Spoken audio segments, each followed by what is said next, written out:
कुछ क्रमवार तरीके से आपको बातें बता देती हूं, लेकिन उसके पहले एक चीज जरूर बोलना चाहती हूं। इस सरकार को मुसलमानों की जितनी चिंता है, काश उतनी चिंता हिंदुओं की भी होती। बार बार कहा जा रहा है मुसलमानों के उत्थान के लिए, मुसलमानों की बेहतरी के लिए ये बिल लाया जा रहा है, ये संशोधन लाया जा रहा है। काश ऐसी ही चीजें लाई जाए जिससे हिंदुओं बच्चों को भी रोजगार मिले, महिलाओं को अपना जेवर गिरवी रखकर घर ना चलाना पड़े, मिडिल क्लास की इनकम बढ़ जाए जो प्री ब्रिटिश राज पर पहुंच चुकी है, महंगाई से निजात मिल जाए हिंदू महिलाओं को। काश ऐसा किया जाए। लेकिन व्यंग के अलावा, कटाक्ष के अलावा एक बात यहां पर कहनी जरूरी है, और वो पूरी मानसिकता दिखाती है आपको इस सरकार की और इस बिल के पीछे छुपी हुई बदनीयती की। बिल पर तो मैं अभी चर्चा करूंगी और मुझे लगता है आप मुझे मौका देंगी करने का। अमित शाह जी ने सीना ठोक के कहा कि मुसलमानों के साथ कुछ गलत हुआ है क्या इस देश में?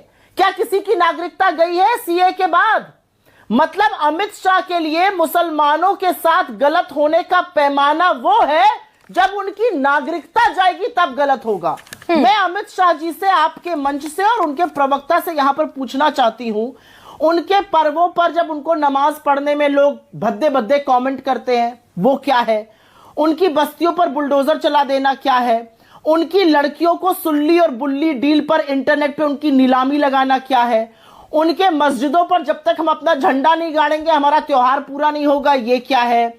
हर बात पर उनको पाकिस्तानी कह देना और पाकिस्तान चले जाने की नसीहत दे देना, वो क्या है? उनके मस्जिदों के नीचे मंदिर खोद खोद कर ढूंढना, ये क्या है? उनको चुनावी मंच से कहना कि वो हिंदू औरतों का मंगलसूत्र चुरा लेंगे, आपकी भैंस चुरा लेंगे, क्या है? उनको चुनावी मंच से प्रधानमंत्री और मुख्यमंत्री जैसे लोग 80-20 और शमशान कब्रिस्तान कहें, वो क्या है? मतलब ये सरकार किस नियत से क्या करती है वो सबके सामने है, चाहे वो सीए हो, चाहे वो प्लेसेस ऑफ वर्शिप एक्ट के साथ खिलवाड़ हो। लेकिन मैं क्रमवार तरीके से अपने 3 पॉइंटर रख देती हूं और वहीं से दूध का दूध और पानी का पानी हो जाएगा।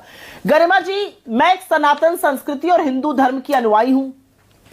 मैं अपने धर्म में किस तरह से दान दूं, मेरे घर वाले कैसे दान दें, मेरे कोई मित्र जो नास्तिक हो वो कैसे ध्यान दें, वो उनका मामला है।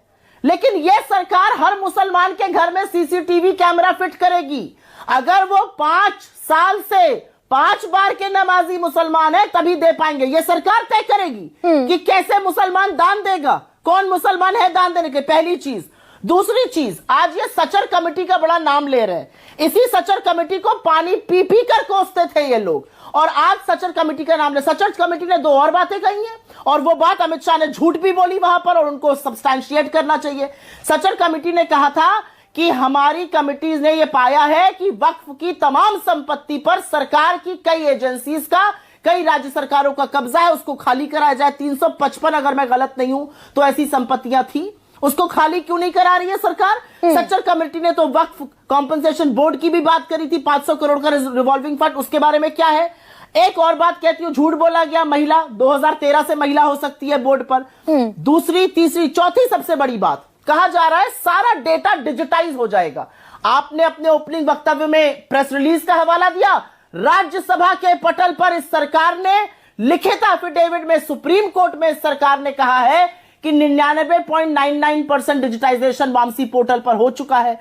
और उसके बाद जो गैर मुसलमान होने की उसमें बात है, जिस पर शायद अमित शाह ने कहा ऐसा नहीं होगा। मैं उसका स्पष्टीकरण चाहती हूं और उसके बाद ही मैं उस पर वक्तव्य दूंगी। लेकिन ये जो सारा मामला है ना, ये एक समुदाय को अपने वोट बैंक को काबिज रखने के लिए एक समुदाय। लेकिन सुप्रिया, क्या एक गलत बयानी संसद में की जा रही है? क्या गलत बयानी? भाई धार्मिक मामलों में हस्तक्षेप है।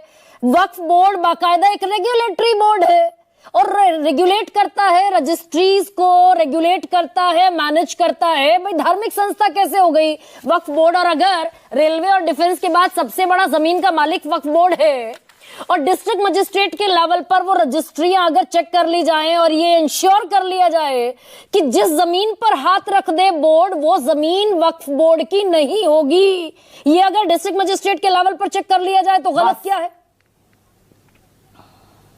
गलत इसलिए है क्योंकि इस देश में आज हमने ऐसे डिस्ट्रिक्ट मजिस्ट्रेट देखे हैं इस निरंकुश सरकार के प्रशासन में जो जब हाथरस में, आपको याद है ना, 2:30 बजे रात को एक बेटी को जला दिया था, उसकी शव को, बिना उसके परिवार के। उसके अगले दिन 15 दिन तक उसके घर को धमकाने वाले रेपिस्ट नहीं, वहां का डीएम जाता था। इसलिए आपत्ति है डीएम से, क्योंकि सरकार का, नहीं तो फिर इसमें आगे हाईकोर्ट और सुप्रीम कोर्ट जाने का भी विकल्प है ना सुप्रिया।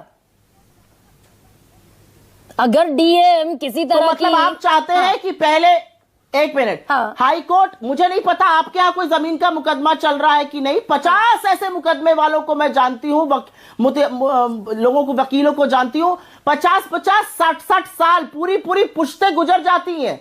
हाई कोर्ट और सुप्रीम कोर्ट में जमीन का मुकदमा चलता ही रहता है। तो ये मत सोचिए कोई हाई कोर्ट जाएगा और अगले दिन वहां से ऑर्डर लेके चला आएगा। मैं आपको लेकिन एक बात बता देती हूँ, वक्फ की जमीन ये नहीं है कि मैंने हाथ रख दिया वो वक्फ की जमीन हो गई। हाँ। उसका सर्वे कमिश्नर करता है, रिव्यू वक्फ बोर्ड करता है, अप्रूवल और गैजेट नोटिफिकेशन गवर्नमेंट से आता है। 2 साल का टाइम होता है उसको चैलेंज करने का, और उसको ट्रिब्यूनल में चैलेंज किया जा सकता था। कुछ प्रोविजंस उसके हाई कोर्ट में भी चैलेंज हो सकते थे। बहुत सारे हाई कोर्टों में मामला लंबित है कई नहीं, लेकिन आज तक, लेकिन सुप्रिया जी एक सेकेंड, ये पॉइंट उठाया जाना चाहिए क्या कि जो ऑलरेडी रेगुलेटरी बोर्ड है, धार्मिक बोर्ड नहीं है, अगर उसके पास देश में तीसरी सबसे ज्यादा जमीन है रेलवे और डिफेंस के बाद, तो आमदनी कितनी है, वो कहां इस्तेमाल होती है, क्या इस बात का पूरा आकलन, कैलकुलेशन नहीं होना चाहिए क्या, या होना चाहिए? आपने अच्छा सवाल पूछा और इसका जवाब मैं जरूर देना चाहती हूं। 4-5 दिन से लगातार बीजेपी के प्रवक्ता और काफी सारे लोग सच्चर कमेटी को कोट कर रहे हैं। 12,000 करोड़ रेवेन्यू आना चाहिए था, इतनी जमीन है, 9,40,000 एकड़ के आसपास जमीन है। 12,000 क्या है जमीन में? जमीन में कब्रिस्तान है तो मुर्दों पर लगा दो भैया टैक्स। जमीन में मस्जिदें हैं जहां पर लोग आके इबादत करते हैं, उन पर टिकट लगा दो, टिकट दीजिए, टिकट खरीदिए, हमें तो भैया रेवेन्यू बढ़ाना है। और एक बात मैं पूछना चाहती हूं, ये जो और एग्रीकल्चर लैंड है बहुत सारी सी, उसमें तो इतने रेवेन्यू के प्रोविजंस नहीं है। लेकिन एक बात जो बार बार कही जा रही है और अभी गृह मंत्री अमित शाह ने कही कि अमीरों का कब्जा है, गरीब मुसलमान को उससे फायदा नहीं हो रहा है। आपको कैसे पता? और अगर अमीरों और गरीबों पर ही चर्चा होगी तो मैं आपसे पूछना चाहती हूं, आपकी सरकार जो हर कानून अमीर के लिए बनाती है, जिसने गरीबों को महंगाई से, बेरोजगारी से, आर्थिक असमानता से जूझने के लिए उनके हाल पर छोड़ दिया है, जो गरीबों की टोह नहीं लेती है, जो किसानों की कर्जा माफी पर मुंह बनाती है लेकिन 16 लाख करोड़ राइट ऑफ करती है बड़े बड़े पूंजीपतियों के, जिनके राज में मिडिल क्लास की नेशनल शेयर, इनकम में शेयर प्री ब्रिटिश राज हो चुका है, वो सरकार बात करती है अमीरों और गरीबों की। अमीरों और गरीबों की जो खाई आपने बनाई है, पहले उसको पाटिए, फिर जाकर दुनिया ढूंढिएगा। और तो मतलब ये पोलराइजेशन का तरीका है सुप्रिया, कांग्रेस पार्टी का, कांग्रेस, लेकिन नंबर गेम सरकार के पास है ना। न राज्यसभा में रोक सकते हैं बिल को, ना लोकसभा में बोल सकते हैं रोक सकते हैं, रोका तो नहीं जा सकता। नंबर गेम उनके पास होगा, नंबर गेम उनके पास होगा, नैतिक धुरी उनके पास कभी नहीं रहती है। इस देश में मर्यादा और नैतिकता नाम की भी एक चीज है ना। तो मर्यादा और नैतिकता, ठीक है सुप्रिया जी, ठीक है सुप्रिया। मैं एक चीज मैं बता दूं आपको यहां पर, आज रात को अमेरिका टैरिफ पर एक्शन लेने वाला है। क्या उसके बारे में चर्चा कर रही है सरकार? क्या सरकार पूछ रही है कि हम कैसे निपटेंगे उससे? हमारे ऑटोमोबाइल इंडस्ट्री का क्या होगा, हमारी स्टील इंडस्ट्री का क्या होगा, टैरिफ का क्या सिद्धार्थ, ठीक है, प्रभाव पड़ेगा, कुछ भी चर्चा नहीं है। हाँ, तो ये सिर्फ हिंदू मुसलमान। अच्छा सिद्धार्थ एक सेकेंड, जो सबसे बड़ा तर्क सरकार